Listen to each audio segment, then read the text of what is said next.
The Senate Urban Planning, Housing and Resettlement Committee today launched an investigation into the government's housing program. The inquiry followed the forced occupation by members of the urban poor group Kadamay of government housing units in Bulacan. Among those who attended the hearing were representatives of the National Housing Authority, AFP and PNP. Joy Gumatay reports.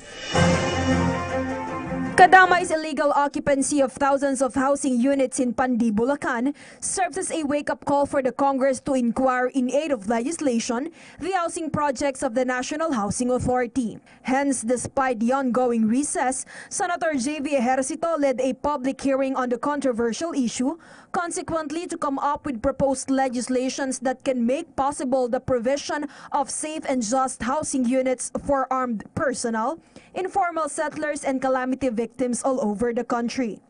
Ilang porsyento na nga ba ng mga pabahay ang tunay na napapakinabangan ng ating mga kababayan? When government builds homes without regard for the immediate needs, safety and comfort of those who would live in it, then it becomes a sheer act of shameless profiteering. Sadly, this seems to be the sorry state that is left of our housing program that we must now solve.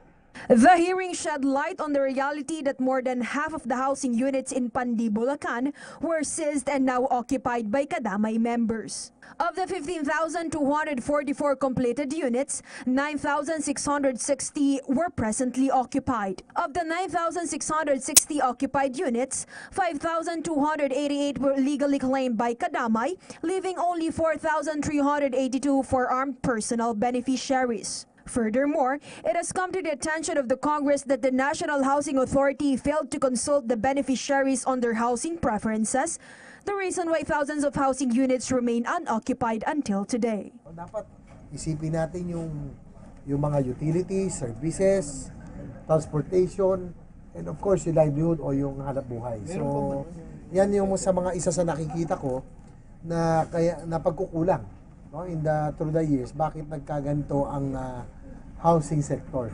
To ultimately resolve the issue, Senator J.V. Ejercito and Congressman Alfredo Benitez are set to conduct an ocular visit to Pandi, Bulacan housing sites. By personally inspecting the quality of individual units, the legislators hope to come up with suggestions to increase occupancy rate in the next years. For PTV News, Joy Gumatay.